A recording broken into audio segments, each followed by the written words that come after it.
أعوذ بالله من الشيطان الرجيم بسم الله الرحمن الرحيم Assalamu alaikum wa rahmatullahi wa barakatuh.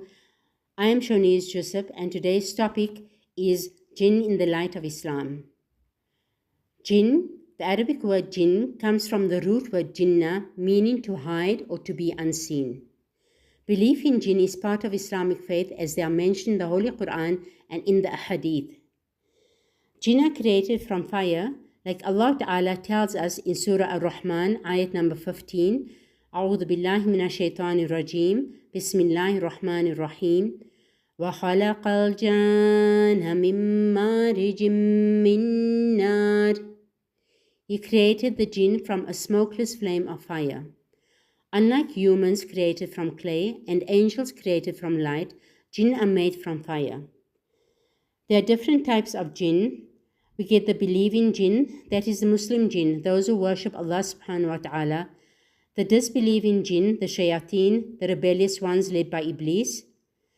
They are marid and ifrit, that are two powerful and evil categories of jinn. The characteristics of jinn are that they have free will like humans. They live in a parallel world unseen by humans. They can take different forms, that is of snakes, dogs, and even the wind. They can be good, bad, or neutral. The jinn's abilities and limitations are that they can move extremely fast.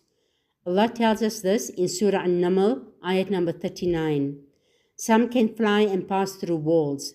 They can whisper thoughts into humans' minds, that is the waswasa of shaitan. They cannot see the al-ghaib, they cannot see the unseen or predict the future. Allah reminds us about this in Surah Jinn, ayat number 9. They are weaker than humans when one relies on Allah subhanahu wa ta'ala. Interaction between jinn and humans is possession, masu shaitan.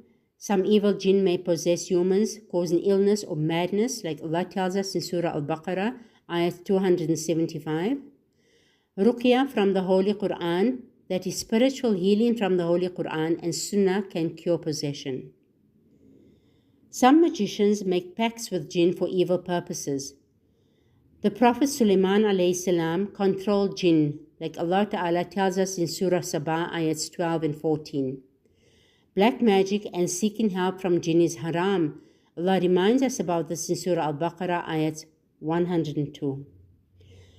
How do we protect ourselves from evil jinn is that we recite Ayatul Kursi before sleeping. Ayatul Kursi is found in Surah Al-Baqarah, ayat 255.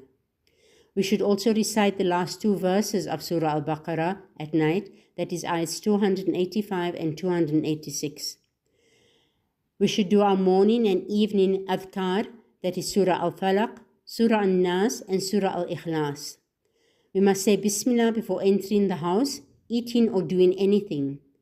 We must also try to avoid places where jinn are known to be, like ruins and dirty places.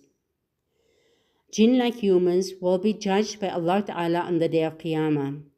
Some will go to Jannah and others will be in Jahannam. The believing jinn accepted Islam after listening to the Holy Quran. Allah tells us this in Surah Al-Jinn, ayats 1 and 2. There are misconceptions about jinn. Jinn are not all evil, some are pious Muslims. Jinn cannot harm you unless Allah Ta'ala wants it and allows it. Fear Allah, not jinn. Not all supernatural occurrences are from jinn. Some are psychological or natural. We should rely on Tawheed, that is the oneness of Allah, and Ruqya for protection against jinn.